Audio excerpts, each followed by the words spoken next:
Туғандар, ассаламу алейкум. Бүгін числоға 29 күнгі суббота, туғандар. Женя кече жазып тұр, Нұрғазы суббота күні сағат 11-ге келіп минивенді алып кетті. Бұйырса минивенге кеттік, туғандар. Ешікте қадимкідей еледі, жамғыр жауып атады. Как всегда, ничего жаңағындай хорошего дегенде жаңалық жоқ пока что. Погода ушундай болуп атат мегедир акыркы күндөрү. Так, ала турган нерселердин бүт алып алайын. Так, зарядник бар, монан бар. Bir mon alып алайын. Телефон койгучту или не стоит? Билбейм, телефон койгучту алсам ба, албасам ба. Азыр үйдөн чыгып, буйруса жөнөдүм. Bir жарым саатта жетет экен Дубнинскаяда. Азыр барып, дальше минивенге обзор кылып көргөзөм, тугандар, кандай бар экен. Тугандар, мынакей буйруса, жолки мен гриппим дагы эле жакшы кетпей, дагы эле кичине маңкаланып сүйлөп атам, тугандар. Кап этпейсиздер. Буйруса Витону алып чыктык. Бүт бары жакшы, бүт бар жогун видеого тартып алдым, сүрөткө тартып алдым, документтери бүт даяр. Обычный 6 место алуу, 7 место алуу экен, андайча айтканда. Анан обзор кылып көрсөтөм бүт барын, тугандар. Бүгүнкү күндүн, бүгүнкү видеонун, тугандар, мындайча айтканда, демөөрчүсү, орусча айтканда спонсору бул Бери таксопаркы, тугандар. Билесиздер, бул таксопарк менен көптөн бери иштеп келем. И аренда боюнча, и машина боюнча, кыскасы бүт бар жогунан жакшы. Азыр сиздерге кирип туруп, машинелери экономго жана башка комфорт плюстар бүт арендага бар экен, машинени бир сыра көргөзүп чыгайын, тугандар. Анан кийин дальше бул машинени да көргөзөм. Бул машина боюнча да толук маалымат берем, тугандар. Жүргүлө анда машинелерин көргөзүп чыгайын. Кандай машинелер, канчадан экенин. Мынакей, тугандар, Бери таксинин таксопаркы. Бул жерде Соляристер 2020-жылкылар, тугандар, выходной менен 1700дөн, без выходной 1500дөн экен, тугандар. Машина жылына жараша экен. Камрилер 2900дөн, так, без выходной.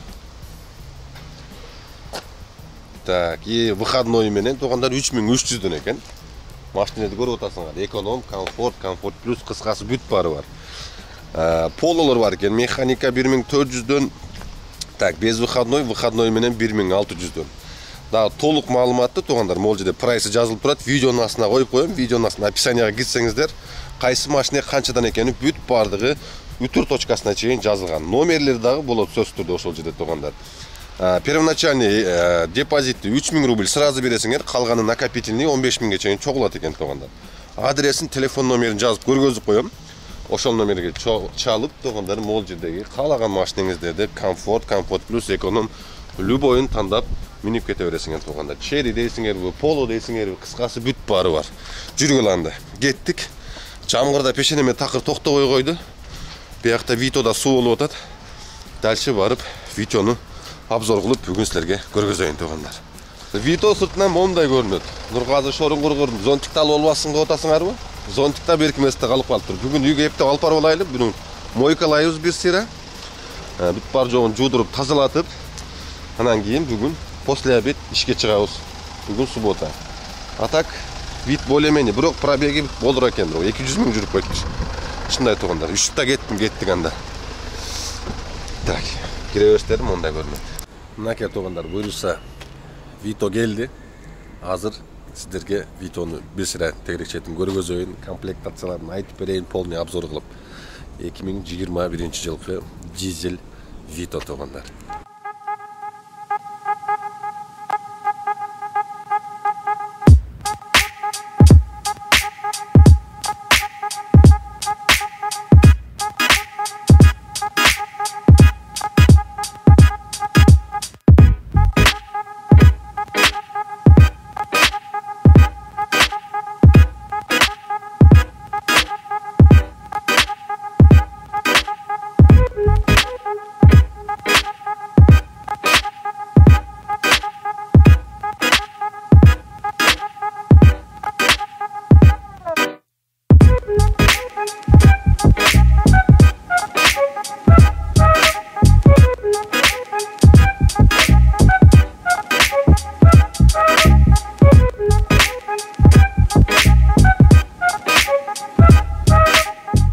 Так, внешний видіне келсек, туғандар, машина өтө жакшы, өтө прям серьезный, чисто мындай богатый, брутальный, бандитский көрүнөт.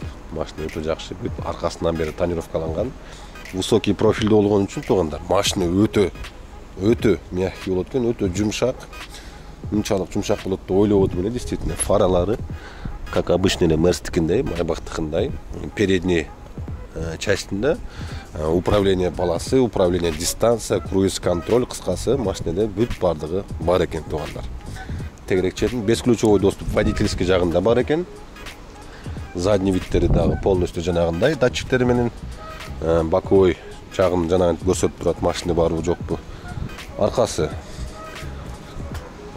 ушундай туугандар. Эшикте жамгыр болгон үчүн айдап келгиче эле ушундай кир болуп калды туугандар.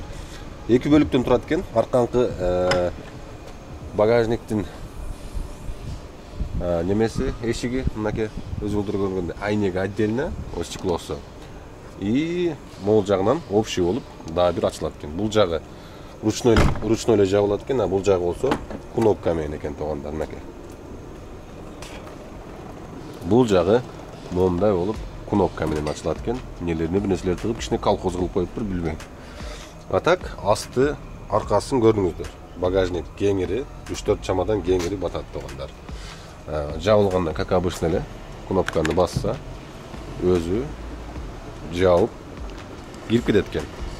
Задний камерасы да как обычно, эшкалардагыдай эле могул жеринде камерасы ылдый түшүп, арканкы көрүнүштү көргөзөт экен туугандар. Так, эми пассажир отурган эшигин тартып эле койсо өзү автоматически ачып и тартып эле койсо автоматически жабат экен. Полностью кожаное сиденье, подлокотниктер, мынакей. Чекенки креслолордо гана бар экен.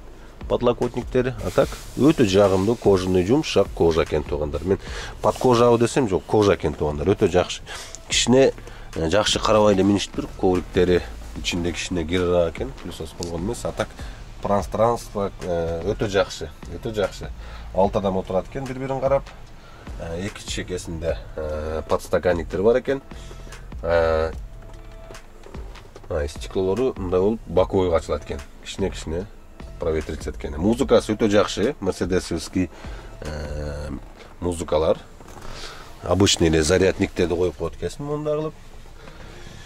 Өтө жакшы. Подсветкалары бар экен, как Мерстикиндей. Кондёрлору могул чекелеринен дагы кондёрлор урат экен туугандар. Могул жеринен бул жагынан.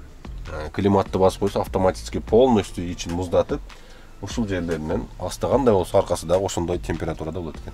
Бул жерде 1, 2, 3 жерде бар экен туугандар. Уже могул жеринде, бул жеринде да 4 жеринде бар экен. Просто жаап коюптур бул жерин. Мынакей ачып да койсо болот экен.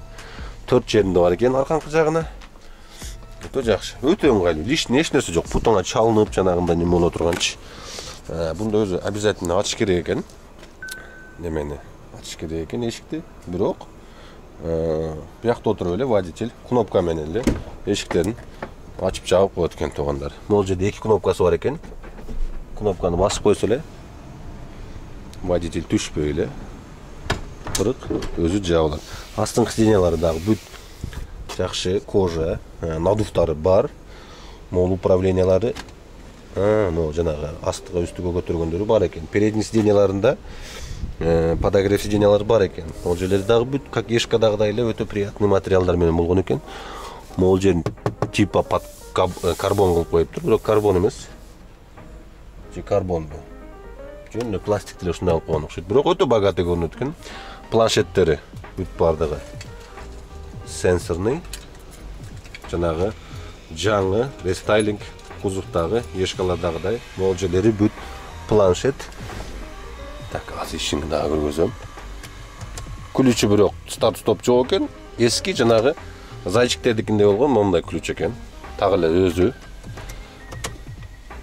Так. Замокты ачып койдук. Могул жерлери полностью сенсорный обычный планшет. Так, звугун өчүрүп турабыз пока что. А так, могул жерлери как ешка бүт бардыгы бар. Климат контроль двухзонный. Айтып кеткендей эле полосаны кармайт экен. Автозапуск бар.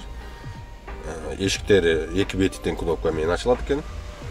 А так, задний вид, могул жерлеринде бүт кнопкалары, черный потолок. Өтө богатый көрүнөт экен. Подлокотниктер өтө жакшы, өтө удобно. действительно өтө удобно. Мынчалык болот деп ойлогон эмесмин машинени. Мультирульдары кичине простойраак экен, мультирульдери ешканыкындай болуп кичине красивыйраак кылып койсо болмок экен. А так рулю ушундай эле келет. И прибор панелдери механический эле экен, мондай кичине экраны бар экен ортосунда. Пробеги 200 миң, 2021 болсо дагы, бирок 200 миң километр жүрүп коюптур. Могул жери билесиздер, тач скрин, мышкадай болуп, могулары бүт ар жак бер жакка башкарылат могул жери. Так, водительский жагын өтөлү туугандар. Водительский жагын өтөбүз. Парктрониктери бүт бардыгы бар. Так, эшигине келсек, полностью стеклоподъемниктери бар, задний, передний. Заднийлерин көрдүңүздөр, только на боковой ачылат экен.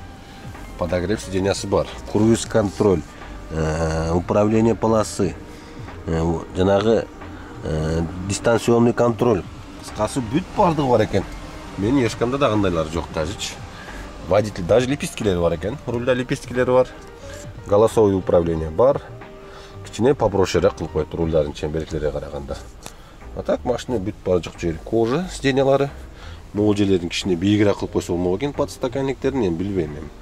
Кичине бийигирээк кылып койсо, чтобы водитель лишний раз алаксыбай могул жерден эле алып ичкени. Задний бүт өтө жакшы, дворник бар аркаңкы. Өтө жакшы, капоттун астында. Так, капоттун астын ачып көргөзөйүн бир. А так музыкасы өтө жакшы. Ойнойт экен, музыкасы өтө жакшы. Обычный эле Mercedes болсо дагы өтө жакшы экен. Капоттун астын бир көргөзөйүн. Так. Бунун жанагы немеси каягында болду экен? Всё таптым. Бунун мотору мындай турат экен туугандар. Фильтри бул жерде экен. Билбейм, Mercedes'tikine окшош эмеспи. Ну, короче, вообще жуулган эмес экен. Көрүп турганыңардай ремендери дагы эскирип калыптыр. Мотору дагы уже 200 миң жүрүп уже. Кичине жанагындай тырылдаган үн чыгып калган. Эскирип калганда дизелдерди билесиңби, тырылдаган үн чыгып калат кичине. Ошондой. А так обычный эле 2 объем дизель, бул полный привод эмес окшойт чагында. Задний эле привод. Булардын еще фоматиктер да болот, 4 ВД. А так машинени көрдүңүздөр. Мордасы жакшы. Нар жак, бер жактары түзүлүштөрү өтө жакшы туугандар. Машина жакшы. Буюрса азыр ишке чыгып көрөбүз. Фотоконтроль өтүп койдум полностью. Азыр диагнозун көрөбүз. Машинени полностью көрдүңүздөр туугандар. Азыр диагнозун көрөбүз. Эгерде фотоконтроль өткөн болсо, ишти баштайбыз. Так, машинеге полностью фотоконтроль өтүп койгом. Бүгүн өтө жакшы коэффициент жанып атат эле, көрөбүз азыр эгерде. Ну, все равно красный болуп турат, эмнеге доступ ачылбай атат, азыр силер менен чогуу көрө болобуз туугандар. Фотоконтроль проверяется дейт. Диагностика. Выключить хотя бы один тариф. Минивэн премиум. Очная проверка машины. Ай, ёлки. Бул машина вообще таксиде иштеген эмес турбайбы көрсөтчү. Жанагы вообще эгерде Яндекс таксиде иштеген эмес болсо, машинени биринчи алганда обязательно Яндекске барып бир жолу көрсөтүш керек да. Бүгүн эми суббота, воскресенье болуп калды. Эми буга каяктан бармак элем эми. Азыр мен диснимеге жазып көрөйүнчү. Поддержкага жазып көрөйүн. Так, туугандар, поддержкага жаздым. Поддержкага жазсам, туугандар, очный контроль только понедельниктен пятница күнгө чейин гана өтөт экен. Бүгүн мен суббота күнү алып келгем. Азыр уже жанагы мол машинени берген Женяга чалдым. Женя, эмне болду? Ушундай болду десем, анда машинени кайра Нургазы алып келип коюп кое бер. Будний күнгө сага алып чыгып берейли. Биз аны билбептирбиз. Бул машиналар чисто жанагындай суточный, жанагындай арендованный эле машина болчу. Булар вообще Яндекс таксиде иштеген эмес дейт туугандар. Өтө катуу даярданып чыктым эле. Коэффициент да өтө жакшы жанып аткан. Тем более минивенге бизнестеги комиссия албайт эле, 23-25%ке чейин алчу эле. Бүгүн карабайсыңар, монтип бунун очный контролю жок экен. Бүгүн алып барып кайра машинени тапшырып келе алам да туугандар. Будний күнү бир күнү дагы алып тапшырам, майла жок эми, карабайсыңар. Монда күндө 2 күн иштеп алсам жакшы болот эле. Суббота, воскресенье күнү сүйлөштүм эле.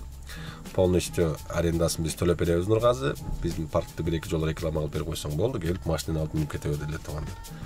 Ушундай эми насип кылып аптыр эми. Буюрса азыр барып машинесин кайра тапшырып келейин. Буюрса понедельниктен болбосо вторниктен кайра машинени алып, сөзсүз түрдө таксовать этип силерге минивенди көргөзөм туугандар. Эч переживать этпегиле. Ушундай эми айла жок. Кеттик анда машинесин алып барып тапшырып келели.